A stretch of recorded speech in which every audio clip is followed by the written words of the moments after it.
afternoon. Aftermath of opposition NDC primaries raises debate again over attrition rate of parliament as some members in the energy sector lose bid to return to parliament. We have a wrap of the primaries, plus take you to Tamale, where national and regional executives are gathering for the official acceptance speech of John Mahama. Also this afternoon, former Liberian President Ellen Johnson Sirleaf expresses concerns over threats of terrorism on the continent, calling for strong international collaboration to deal with the challenges. And much later, expectations high as Ghana readies itself to receive first tranche of IMF bailout money. We have details for you and get into a lot more of it. All these details and more if you stay with us for the next 30 minutes.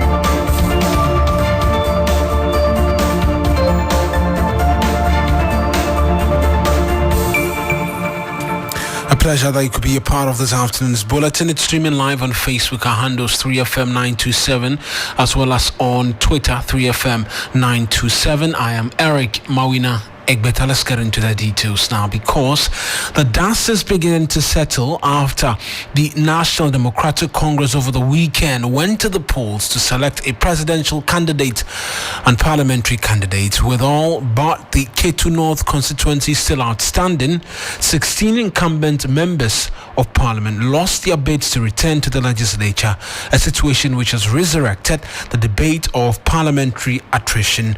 We'll get into it shortly, but first, here is a wrap from the weekend's elections. It was more than expected. A resounding win for former President John Dramani Mahama. I duly declare His Excellency John Dramani Mahama duly elected with 98.9%. Despite the last-minute twist and turn in events, Ghana's main opposition party, the National Democratic Congress, had seen a successful end of primaries. But in spite of the general peaceful conduct of the elections, it did not go without some interesting shocks. Let's start with the widespread sharing of monies. It seems this practice is now the norm, as almost every constituency saw its aspirants distributing various sums in the name of transport.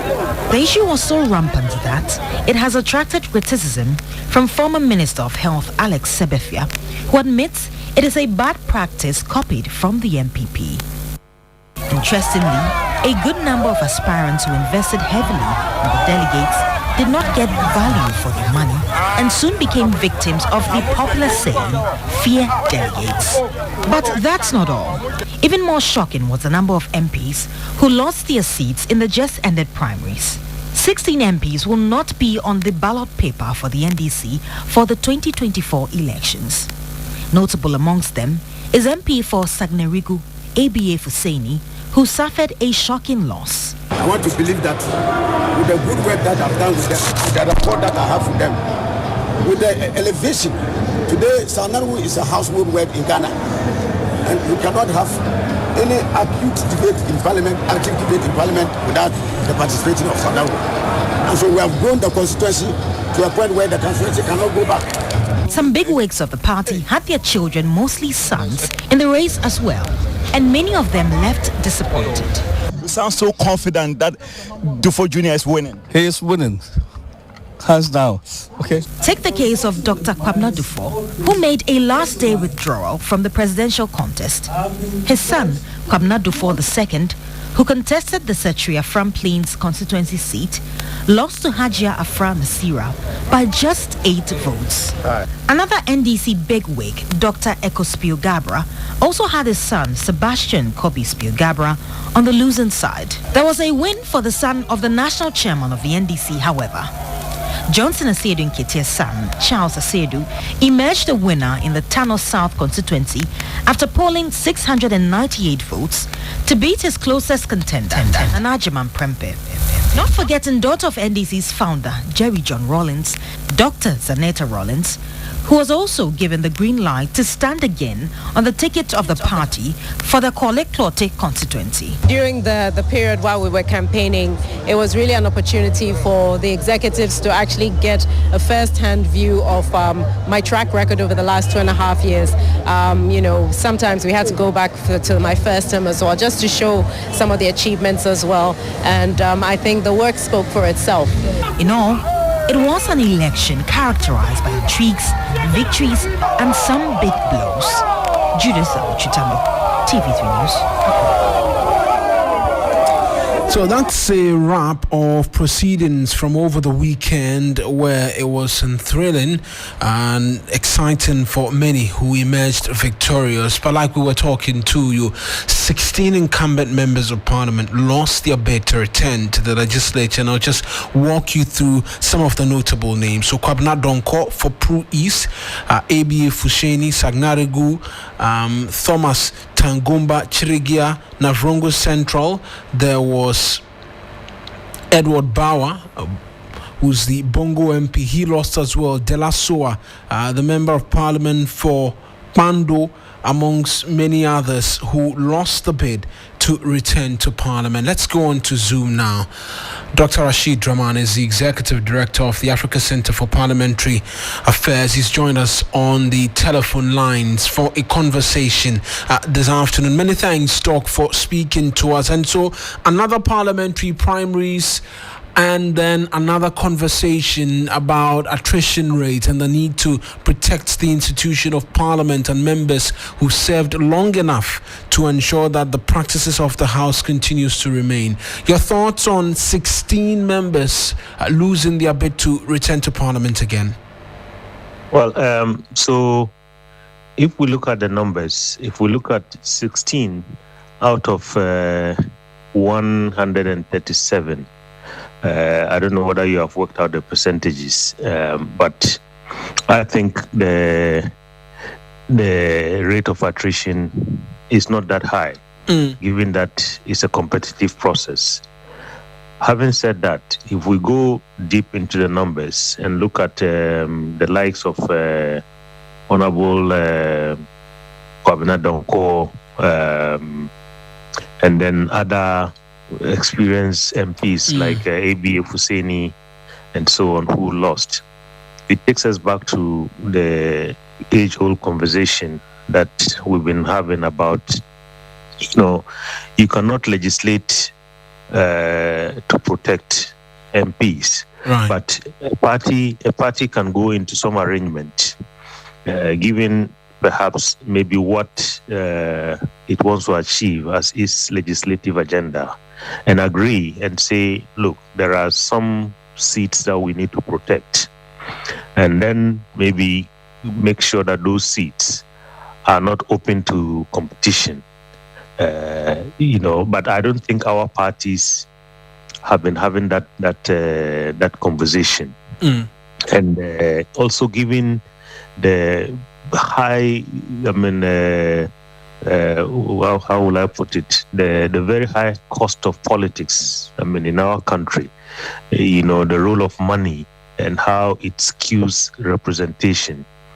If you don't have this conversation, usually you would continue to have instances where these experienced MPs, particularly when the party is in opposition, get kicked out because they might not have the resources, they might not have access to those resources and so on. And that's what's happening to the likes of Dr. Kwabena Donko. And then you stretch the conversation further. Generally there is no clear understanding of the role of a member of parliament. Everybody just gets up without any clear clue. Just says, I want to go to parliament, and if he or she is popular in his constituency, then he stands a chance. Because most people see parliament as a kind of waiting room to get into the executive. So isn't this largely the fault of some of these MPs as well? Because I visited quite a number of constituencies over the weekend, and the narrative from individuals aspiring and even some incumbent is bringing jobs to the constituency, ensuring development and the likes. Aren't the members of parliament as well largely to blame for the narrative that they continue to curate in the lead up to these primaries and elections? Indeed. I mean, you are perfectly right. I think time and time again, we've heard even leaders in parliament say that, well, as for me, when I mount the platform, I will make those promises. So they bring this upon themselves. And this is, again, not peculiar to our country. I mean, you go across the continent, that's what you hear. And then when they get into power, then they start running away from their people because they are not able, to deliver on the promises that they have made. And so this goes back to, the point I was making earlier about civic education and getting the citizenry to clearly understand the role of a member of parliament, right, so that when you mount the platform, you start making those... Hello, Doc. Well, it appears we might have lost Dr. Rashid. The role. Hello? Yes, I can hear you now, Doc. Yeah. You were wrapping up on your point. Yes. So once you start making those promises, and people would, clearly bring you to order and say that is not the role of a member of parliament.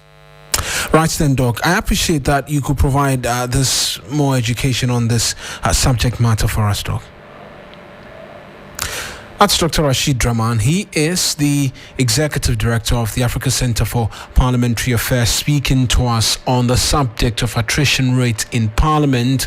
On the one outstanding constituency, the Ketu North, the NDC has postponed the planned meeting with the voter regional executives and the two candidates to tomorrow to deal with the situation there. As you know, there has been confusion in the aftermath of the elections following a fourth recount, which, according to the voter regional executives, has denied former deputy youth organizer Edem Agbana of a win. He is, however, challenging the outcome and insists he has been duly elected, and we will continue to stay on the subject matter and bring you a lot more details as and when they come to. But we're staying with the opposition NDC because all is set for the presidential candidate-elect for the NDC, John Mahama, to deliver his acceptance speech at the University of Development Studies in Tamale. Christopher Mwako is my colleague.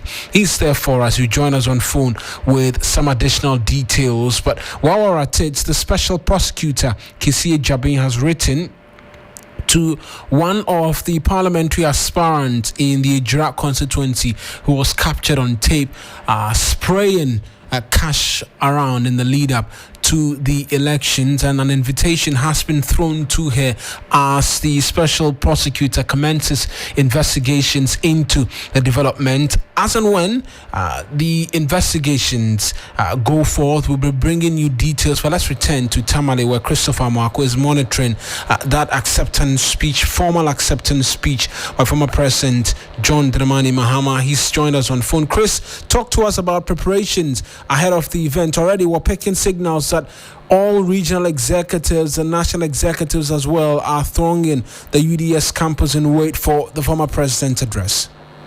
Yes, so the venue is set for the formal acceptance speech to be delivered by the presidential candidate-elect for the NDC ahead of the 2024 general elections. As we speak, though the venue is still empty because there are some issues of rainfall in the Tamale enclave, but some people are making their way to the venue. I have seen some party supporters, but the regional executives, constituency executives, and other party bigwigs are yet to get to the venue. But everything is set for the formal acceptance speech to be delivered by the presidential candidate-elect.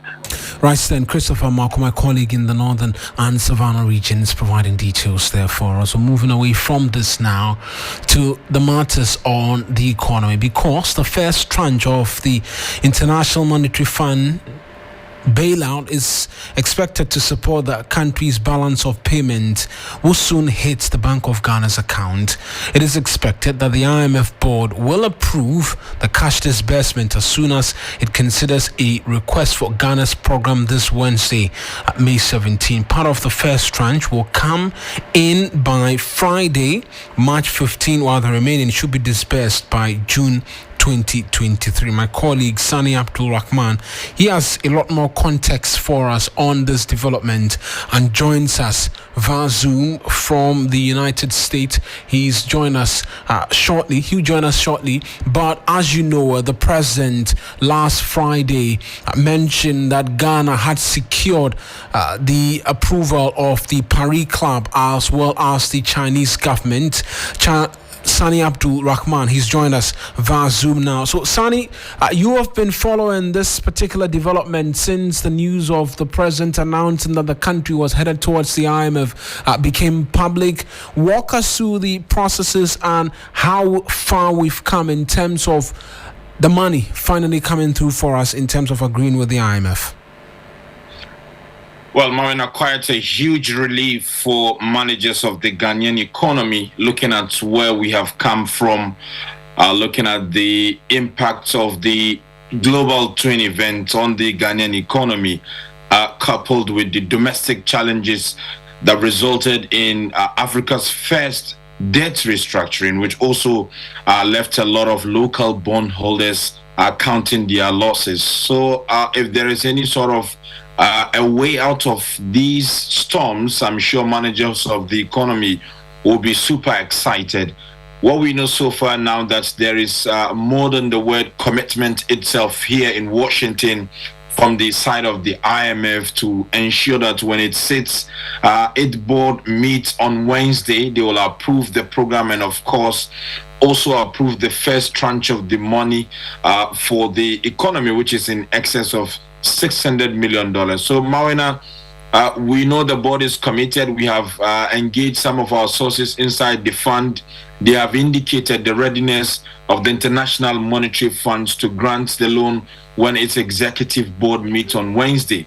And also they will be approving the loan as I indicated. And that means the commitment and the goodwill that we've seen from international partners, the likes of the U.S. Secretary of State, the likes of the Treasury Secretary, the likes of the managing director of the International Monetary Fund herself, is coming to fruition if they are willing to do this favor to the Ghanaian economy. So as far as the processes are concerned, nothing much. The board will sit, look at the policy reforms from the staff level agreements that was reached back in December, and they are already abreast with the policy proposals in terms of the reforms that the managers of the Ghanaian economy want to undertake. And this should not take much time for them to come out with the positive verdict or the approval that the managers of the economy has been yelling for. Just finally, though, on last Friday's Paris Club agreement, how crucial was that for securing the deal? Because now it appears that China has come on board as well. Well, basically, it is the Paris Club offering some sort of finance and assurances to the board, more or less greenlighting the IMF to offer the loan that Ghana has been asking for. And we know it's a major hurdle, but that is the first process. Once the Paris Club offers the financing assurances, the board will consider the program, grant the program, and of course grant the first tranche of the expected $3 billion loan. But what is interesting is the fact that the second tranche in terms of the disbursement and the subsequent tranches would largely depend on the progress Ghana will make as far as the reforms are concerned, as far as reducing the debt, as far as undertaking all the measures that the government promised to take. We know the government has agreed and signed an MOU with the Bank of Ghana not to ensure that it will not seek loans from the Bank of Ghana. We know the government is working to enhance revenue generation. We've already seen some bills in Parliament that have been passed, and that is some sort of an indication the government is committed to enhance revenue mobilization. The IMF is concerned about wasteful expenditure. We are getting the indication that during the mid-year budget, the government will cut in more. Although the initial cuts that the government announced haven't been significant. So all these measures will be monitored by the IMF every 6 months before any sort of tranche would be released. And once there is a violation of the original agreement, then the government will have its own self to blame because the IMF will hold out. But Mawuena, what is more important is look at the possible impact of the tranche and the approval of the program. We know the government is engaging the World Bank for another $900 million over the three-year period. Right. So it's going to run concurrently. Whilst we are expecting the IMF to be giving us some money each year in the 3-year period, the World Bank will also be granting some $300 million. And we understand the first tranche of the World Bank's amount will be coming sometime in June. And that means if you look at the first $600 million, the fund is approving for Ghana likely on Wednesday. And the $300 million that the government will get from the World Bank this year, coupled with the possible second tranche that will come sometimes November, December, it means the government or the economy will receive an injection of some $1.5 billion. And that is massive. That is huge because it's going to help solve the currency issue. It's going to boost our reserves. And once the government continues on that trajectory, I expect the economy to come out of the storm sometime next year. Right, then, Sani Abdul Rahman, my colleague in the United States, providing details there for us on that expectation on the board of the International Monetary Fund to finally approve that $3 billion extended credit facility to us. But the expectation is that $600 million is what will come to us first off. And we're staying with matters of the economy. This time, Sani mentioned bondholders and the Pensioner Bondholders Forum. They have reached an agreement with the Finance Ministry to commence a payment of coupons on matured investment and principals, and for them who were exempted from the domestic debt exchange program, who were all a part of the build-up to this process in reaching an IMF agreement. And it follows a meeting between the ministry and the group last Friday after a week-long picketing by the bondholders over delayed payment. The group, in a statement it has issued, says that they've been assured of payment of all outstanding coupons, including those due on May 15. That's today. Subsequent coupons will be paid on due days. And in relation to the conversation of the economy, the board chair of Afrobarometer, Professor Jima Buedi, has been commenting on Ghana seeking an IMF bailout, and he says that it is a confirmation of failure. Well, going to the IMF for a bailout itself is confirmation that we have failed to make progress. We were going to make progress towards Ghana without beyond aid. We are on the verge of bankruptcy. We are going for a bailout. That doesn't spell progress. It spells failure or retrogression. You think it's a failed government? No, it's in terms of it's economic failure. It's economic failure, and so nobody should be talking about progress under these circumstances. We are yet to position ourselves for progress. Thank you. So that's the board chair of the Afrobarometer speaking to my colleague Christian Yala, who's joining us on phone because Africa's peace and security remains threatened by terrorism, as according to the former president of Liberia, Ellen Johnson Sirleaf. She's been speaking at the opening ceremony of the Afrobarometer's 10th round of national surveys. And according to her, the continent faces a lot of threats which need strong international collaboration. Christian, you've been at this round table. What more has been discussed?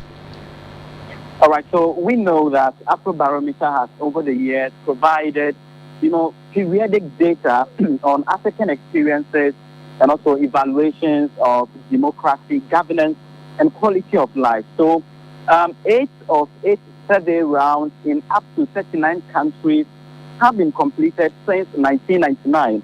Now, the round 9 surveys, which cover the period of 2021 to 2023, are almost rounding off. So here, the 5-day program or planning meeting that is ongoing here is just to begin talks and dialogues on how to go about the 10th round of surveys for the Afrobarometer in almost 40 or more African countries. This is where the former Liberian president has been speaking, where she says that, most of African countries rely extensively on data by the Bretton Woods institutions in order to make their planning. She believes that Africa has not positioned herself very well in, finding reliable data on her own, country-specific. There are no policy structures and infrastructure or capacity building to provide real-time, data-driven policy-making decisions that would channel Africa's, progress to some advanced levels. And she believes that to do this, there is need for the various governments to invest heavily in data infrastructure. There is a need for policymakers to be strengthening, to be given the necessary training in order to provide data-driven, real-time solutions to Africa's challenges. Right, St. Christian, I appreciate that you could provide those details. That's my colleague Christian Yali speaking to us from Adan, where the roundtable of CDD Afrobarometer has been ongoing. And away from that, for the next 14 days, fuel prices are expected to fall marginally again at the pumps. Executive Director of the Chamber of Petroleum Consumers, Dan Kanamwa, has been questioning why the reduction in prices do not reflect at the pumps. The trend currently is looking downwards, and it wouldn't be surprising if the first window in June also comes with some further reductions in pump prices, because like I indicated, the city tends to perform well when you get major forex inflows, and as we are told, the IMF is almost in town, and that is likely going to have a certain positive impact on the city's performance. Once that happens and international benchmarks continue to behave the way they have done over the past quarter, it is likely that the month of June could also come with its own, reductions. The only worry is pump prices, although declining, continue to be relatively high. In the past, you've had a situation where the Ghanaian pumps were reflecting some 96 cents per litre as we speak, whereas the dollar is around 11.9, 11.5. Some pumps are still reading up across 12, which means that it's gone past $1 to a litre. We will be happy to see how that also gets corrected so that fuel prices would reflect exactly what the Ghanaian is able to afford and be able to pay for. So although prices are coming down, we do not see how it still continues to remain higher than $1 per litre at present. And so whatever happens in the coming days, we'll be seeking for answers also from the appropriate quarters to see if we can revert to the old times where you are not crossing the 96 cents per litre mark.